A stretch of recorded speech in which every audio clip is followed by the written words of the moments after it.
Vendredi 31 janvier 2014. Madame, Messieurs, bonsoir. Merci de votre fidélité. Bienvenue dans ce nouveau numéro de Pulsation Week-end à la une de l'actualité. Il est légalement et techniquement impossible d'organiser deux élections au cours de cette année, ont indiqué ce vendredi les experts en matière d'organisation d'élections qui ont répondu à l'invitation de la conférence épiscopale qui arbitre les discussions entre les différents acteurs. Pierre-Louis Aupon, ancien directeur général du CEP, Georges Mosler, actuel directeur exécutif et du Conseil, et Philippe Augustin ont tous trois démontré également que le CTCEP ne pourra pas installer des annexes des centres de tabulation dans les principaux départements du pays, comme le prévoit la loi électorale. Le président Michel Martelly sera reçu le jeudi 6 février prochain par son homologue américain Barack Obama à la Maison-Blanche, a annoncé l'ambassade des États-Unis en Haïti, citant le porte-parole du président américain Jay Carney. À l'étranger, fin ce vendredi de la première série de discussions entre le gouvernement syrien et l'opposition en exil. Les discussions n'ont abouti à aucun accord, mais les deux parties ont compris la nécessité de continuer à dialoguer, a indiqué Lagda Brahimi. L'auteur présumé des attentats de Boston, Djokhar Tsarnaev, risque la peine de mort. J'ai décidé que les États-Unis requéreront la peine de mort dans cette affaire, a indiqué le ministre de la Justice, Eric Holder. Djokhar Tsarnaev, 19 ans, est accusé d'avoir commis avec son frère le double attentat qui avait fait 3 morts et 264 blessés. Dans l'actualité sportive, face aux menaces d'attentats, des membres des forces spéciales de la gendarmerie et de la police française assureront la sécurité des sportifs français lors des Jeux olympiques de Sochi qui démarrent le 7 février prochain. Madame, Messieurs, restez branchés pour le développement de ces titres et de bien d'autres.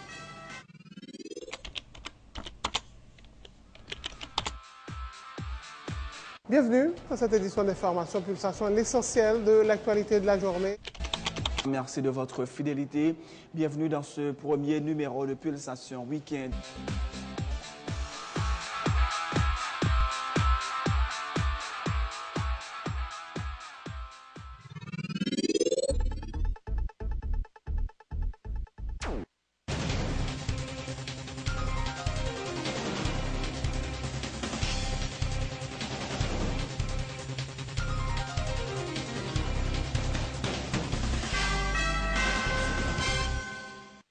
De recherche, bienvenue dans le développement du journal. Il est légalement et techniquement impossible d'organiser deux élections au cours de cette année, ont indiqué ce vendredi les experts en matière d'organisation d'élections qui ont répondu à l'invitation de la conférence épiscopale qui arbitre les discussions entre les différents acteurs. Pierre-Louis Aupon, ancien directeur général du CEP, Georges Mosler, actuel directeur exécutif du Conseil, et Philippe Augustin ont tous trois démontré également que le CTCEP ne pourra pas installer des annexes des centres de tabulation dans les principaux départements du pays, comme le prévoit la loi électorale, rapporte Jean-Tel Joseph, le président du consortium des partis politiques qui a pris part à la rencontre. Jean-Tel Joseph propose l'amendement de la loi électorale pour permettre l'organisation d'une seule élection cette année.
Certains responsables de partis politiques et des membres de la société civile se prononcent également pour l'organisation d'élections en un seul temps cette année. Ils estiment d'ailleurs que presque tous les acteurs sont conscients que le pays ne peut pas supporter la réalisation de 2 scrutins en une seule année. C'est le cas de l'ancien sénateur Louis-Gérald Gilles de Famille-Lavalas et du président de l'initiative de la société civile, René Desroches.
Nous vous proposons maintenant un extrait des déclarations du président de la conférence épiscopale qui faisait le compte-rendu de la journée. Le cardinal Chiblé-Langlois, plutôt satisfait du déroulement des discussions. Les principaux acteurs du dialogue ont rendez-vous lundi pour continuer à débattre de la question électorale. C'est une journée côté, dans le commencement, nous sommes obligés de commencer le travail sur un autre point qui entre dans le thème que nous avons commencé hier. Le thème, non, c'est le thème élection. Et l'autre point, ça, c'est le processus électoral. Nous avons commencé à garder ça qui est entré dans le diagnostic problème.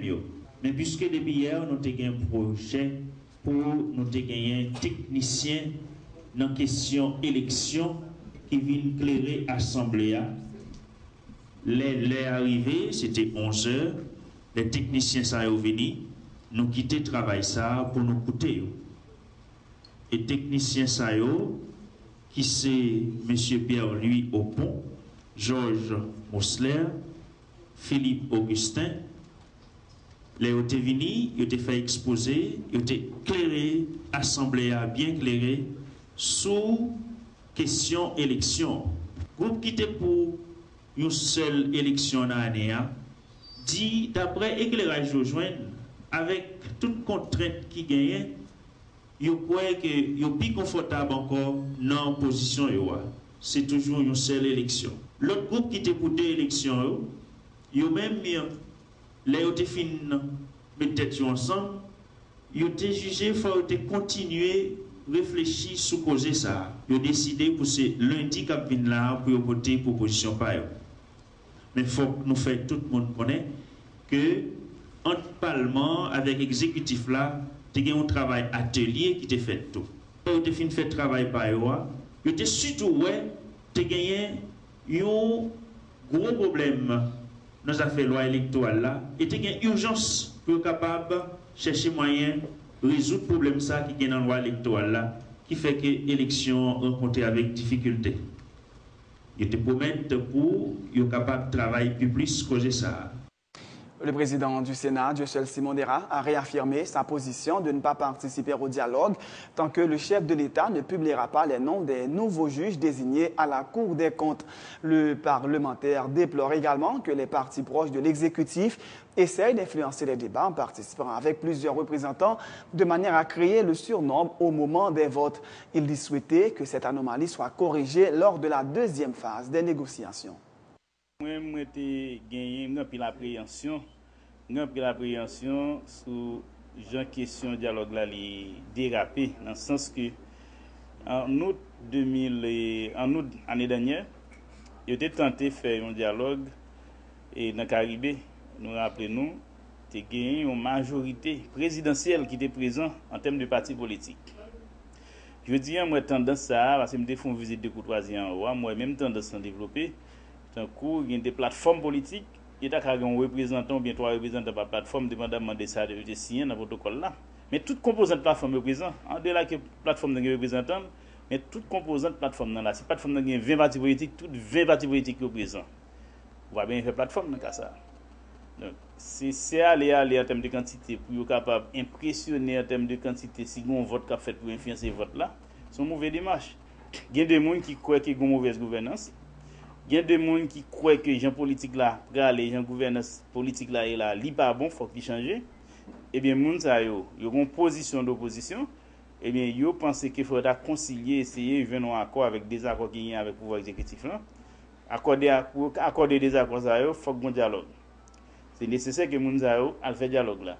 Il est important tout que les gens qui supportent le président soient capables là comme témoin ou comme observateur, mais pas les gens qui ont des voix délibérantes. Moi, j'espère que y a capable de faire des marquages ça et peut-être dans la deuxième phase de négociation, organisateurs, médiateurs, y a rendre compte de ça et y a arriver résoudre le problème ça pour que pas une quantité bouillante qui fait que va arriver sortir et me souhaiter vivement qu'il sortir avec une solution par rapport avec des matchs. Position moi faut que tu publié le liste membre des comptes comme signal pour moi machita bon table négociation. Mais un démocrate pas qu'à dire contre dialogue. Par contre, c'est dans ce sens ça pour capable témoigner, nous capable témoigner de bonne volonté pas nous boy c'est dans le Sénat nous représentants nous achita dans dialogue là. Mais moi pas achita bon table là. Si président publié membre des comptes assurer demain matin membre table là.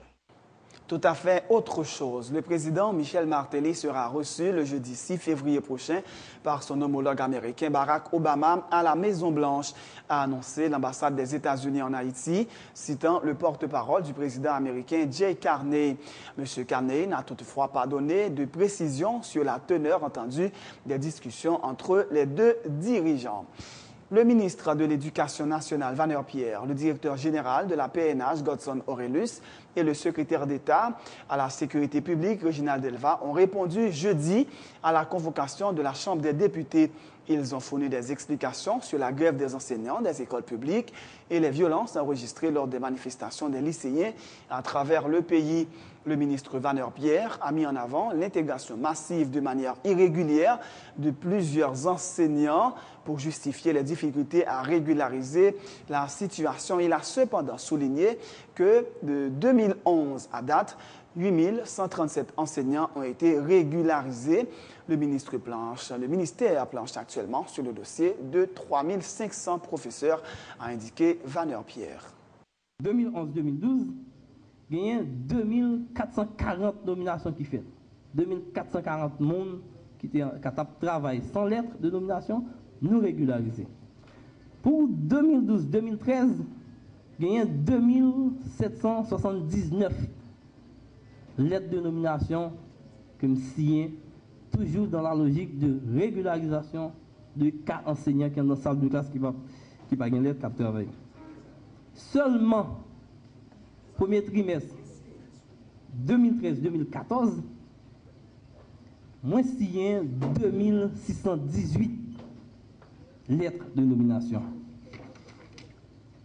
Ça veut dire de 2011 à date, il y a 8137 lettres de nomination qui signent. Et le malgré, ils me font des comptes au niveau du secteur, moi j'ai encore 3506 cas supposés régulariser. C'est une décision, nous avons régularisé tout professeur. Et c'est ça que fait m'adresser une lettre à tout directeur départemental. Nous avons fait nomination professeur. Nous pas autorisé qu'un monde, directeur départemental, qui des fois ouvre des salles de classe sans consentement ministériel, nous pas connaît et ou vient une situation wap mettez wap nommer moun a vini wap nommer moun a vini toujours en situation de besoin wap nommer moun jamais pas qu'à planifier que m'gain pour l'année 2014-2015, m'a gagné 50 écoles qui ont ouvert. M'a gagné par exemple 200 salles de classe. Et chaque salle de classe a besoin de 5 ou 10 professeurs. Et même font planification et en dans le budget à me traduire. Nous prenons décision pour que pas de nouveaux enseignants qui entrent dans la salle de classe sans que ça passe suivant un schéma qui est lié à rythme de construction de l'école, d'ouverture de l'école. Les députés Jean-René Louchard et Sorel Jacinthe ont été très critiques vis-à-vis du ministre de l'Éducation nationale qui a effectué de nombreuses nominations d'enseignants sur de simples recommandations de parlementaires. Ils estiment par ailleurs inconcevable pour un enseignant de percevoir un salaire mensuel ne dépassant pas 10 000 gourdes. Le ministre, nous trouvons ça grave. Comme président, il ne va pas faire pour ça, mais nous ne va pas faire pour ça, mais c'est grave. Si nous recevons une correspondance depuis le 6 janvier, ils ont annoncé nos grèves en qualité d'homme d'État. Nous n'avons pas obligation de chiter avant que la grève a même commencé. Pour ça, c'est après la grève en aller. Ou bien 8737 lettres en 2 ans. Mais 8737 lettres sont là. Est-ce qu'on qui est sous bail? Est-ce qu'on qui est sous bail? Est-ce que nous sommes à la hauteur vraiment pour jouer une lettre? Comme on dit, c'est député, c'est sénateur, c'est X et Y. Ça, il n'y a pas de logique, il n'y a pas de sens. Monsieur Vanner, dans la crise éducation, dans le problème qui pose là aujourd'hui,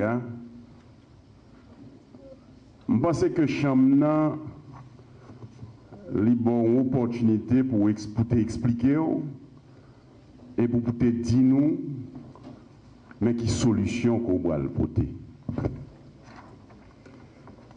Malheureusement, l'entendez et je pense en pile collègue là, je vais faire porte-parole, raté l'occasion.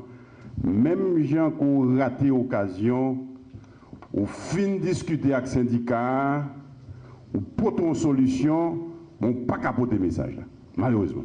Là, m'attendez, m'a posé cette question, est-ce que si je dis comme ça, parce que c'est comme ça que je comprends, est-ce qu'on sont jouets? Me paraît moins beau chaîne et puis au marché.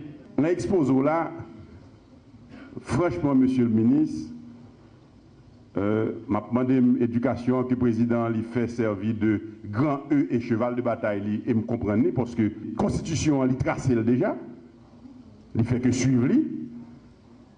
Donc m'a demandé vraiment est-ce que c'est pas par rapport à ou pas qu'à expliquer ou pas qu'à passer le message là qui fait que tout problème ça est là. Le secrétaire d'État à la production animale, Michel Chancy, fait état d'une nette augmentation dans la production d'œufs et de poulets de chair dans le pays durant ces 3 dernières années. Grâce aux investissements réalisés dans le domaine, la production de poulets de chair est passée de 100 000 à 250 000 par mois, affirme Dr Chancy, ajoutant que pour ce qui est de la production d'œufs, elle est passée de 1,2 à 4,5 millions d'unités tous les mois. Il salue les efforts consentis par les agriculteurs et réitère l'engagement du gouvernement à les accompagner. Pendant 3 dernières années, il y a un gros effort national qui est fait sous production avicole. Production poule, viande, côté on produit 100 000 poules chaque mois dans le système intensif, là, nous arrivons à environ à 250 000 poules chaque mois. C'est une augmentation qui est significative, qui fait dans 3 dernières années, je m'a parlé de après tremblement de terre, nous réussissons quand même presque multiplier par 3 productions poulet de chair dans le pays. Pour ce progrès au plus grand toujours. Nous avons gagné environ en production de 1,2 million d'œufs par mois. Nous arrivons, journée aujourd'hui, à près de 4,5 millions d'œufs par mois. Ça peut répondre à toute demande que nous gagnons, mais quand même son progrès qui fait et ça m'a félicité investisseurs privés, associations différents qui travaillent dans le pays. Nous avons différentes associations dans le nord, dans le sud.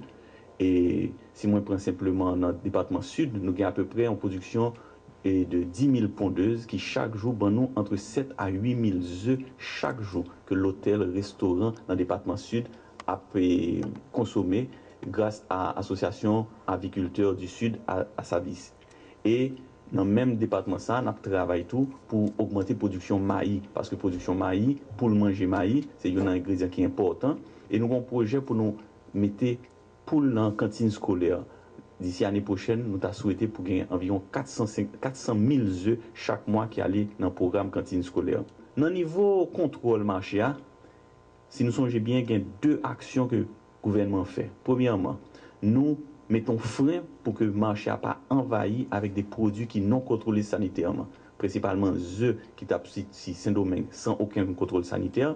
Nous mettons un haut là dans ça et nous poser des conditions pour que les œufs capables de rentrer dans le pays, pour sortir dans la République dominicaine selon des conditions sanitaires qui sont très claires et que le gouvernement dominicain très bien connaît. Et nous espérons qu'il y a pas dans le temps qui rapproché capable véritablement fournir nous des listes d'entreprises qui gagnent tout contrôle sanitaire ça pour que nous capables de permettre eux même seulement pour exporter les œufs sur Haïti.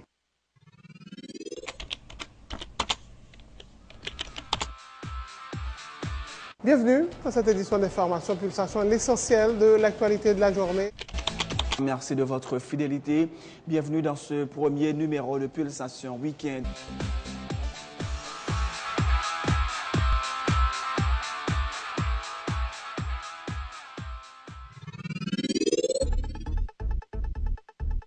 Sur le plan local, les dirigeants de plusieurs clubs, dont le Racing Club haïtien, le Valencia de Léogane, le Victory et le FICA, ont exprimé ce jeudi leur désaccord avec la Fédération haïtienne de football suite à la décision du comité exécutif d'organiser le prochain championnat national de D1 masculine avec 16 équipes. C'est une décision arbitraire, une violation des statuts de la Fédération haïtienne de football, ont-ils argué. Ils menacent de ne pas participer au championnat si la fédération ne fasse machine arrière. Adrien Paul-Émile, Jean-Édouard Théagène et Dr Gérard Janvier-Fils sont respectivement secrétaire général du Racing Club haïtien, responsable de communication du Valencia et président du Victory. Dirigeants qui n'ont nous avons envoyé une résolution par le bureau fédéral pour dire que nous ne sommes pas d'accord avec la décision unilatérale que nous prenons pour mettre ces équipes dans la première division. Et ceci parce qu'il y a un compte des règlements et il y a un compte des statuts de la fédération et il y a un compte du championnat national de D1, de division 1. Nous disons que nous sommes pour nous dialoguer avec la fédération justement dans 4 dossiers. Nous entendons entre les clubs pour ne pas jouer dans la compétition que la fédération a décidé Manu Militari pour le faire avec 16 équipes à Nessa. Nous disons non, nous ne pouvons pas jouer. Et au risque même que Valencia n'a pas existé encore, nous ne pouvons pas jouer compétition avec 16 équipes de football, puisque Valencia descend 4 fois en deuxième division. Nous travaillons, nous bataillons sous terrain, et nous toujours dire, mais dites-moi ça, Valencia a une famille, nous bataillons pour nous remonter, pour nous prendre place, nous, côté que nous sommes actuellement là. Qui est-ce qui est placé dans le football pour qu'on ait si règlement normal? Par exemple, dans le statut fédération, c'est la commission de recours là, qui gondale, spécialiste, qui a une information juridique. Donc, ça va nous adresser. Nous-mêmes, nous faisons ça, nous descendons dans la fédération, nous les pour respecter. Nous respectons, il faut écrire mémoire, soit pour demander en 3 copies. Nous faisons, et demander 50 000 gouttes pour tant d'eau, nous baillons. Nous disons qu'on a une commission de recours, c'est le cas de partager nous. Nous connaissons effectivement, est-ce que ça est dit dans l'article 35 ans, c'est vrai? Nous saisissons que M. le secrétaire général, là, Carlo Maslin, prend sous responsabilité, il écrit nous un bon article tête chat pour lui faire comprendre que depuis le président parler, c'est fini. Nous n'avons pas le droit à aller en recours. La 9e édition du championnat de l'unité du comité interscolaire de basketball amateur se poursuit ce samedi au local du CFC avec 4 rencontres au programme. 9h du matin, catégorie cadet garçons. Le nouveau collège Bird sera opposé au collège Gilbert Albert. 10h, cadet filles, l'institution Marie-Louise Trichet affrontera le collège Catherine Flon. Et 11h, en catégorie junior garçon, le collège Jacques Roumain sera face au collège Gilbert Albert. Toujours au local du CFC, la suite de la 6e édition du championnat corporatif de basketball ce samedi à 4h. 4h30 de l'après-midi. La couronne défiera bon goût avant le match entre la Natcom et Marché Titoni. Natcom qui avait pris la longueur de la Digicel. C'est la fin de ce journal. Juste avant de vous quitter, voici le rappel des titres. Il est légalement et techniquement impossible d'organiser 2 élections au cours de cette année, ont indiqué ce vendredi les experts en matière d'organisation d'élections qui ont répondu à l'invitation de la conférence épiscopale qui arbitre les discussions entre les différents acteurs. Pierre-Louis Aupont, ancien directeur général du CEP, Georges Mosler, actuel directeur exécutif du Conseil, et Philippe Augustin ont tous 3 démontré également que le CEP ne pourra pas installer des annexes des centres de tabulation dans les principaux départements du pays, comme le prévoit la loi électorale. Le président Michel Martelly sera reçu le jeudi 6 février prochain par son homologue américain Barack Obama à la Maison-Blanche, a annoncé l'ambassade des États-Unis en Haïti, citant le porte-parole du président américain Jay Carney. Dans l'actualité internationale, fin ce vendredi de la première série de discussions entre le gouvernement syrien et l'opposition en exil. Les discussions n'ont abouti à aucun accord, mais les 2 parties ont compris la nécessité de continuer à dialoguer, a indiqué Lakhdar Brahimi. L'auteur présumé des attentats de Boston, Djokhar Tsarnaev, risque la peine de mort. J'ai décidé que les États-Unis requerront la peine de mort dans cette affaire, a indiqué le ministre de la Justice, Eric Holder. Djokhar Tsarnaev, 19 ans, est accusé d'avoir commis avec son frère le double attentat qui avait fait 3 morts et 264 blessés. Dans l'actualité sportive, face aux menaces d'attentats, des membres des forces spéciales de la gendarmerie et de la police française assureront la sécurité des sportifs français lors des Jeux olympiques de Sochi qui démarrent le 7 février prochain. C'est la fin de ce journal. Merci de l'avoir suivi. Bonne suite de programmes et bon week-end sur Télé Pluriel.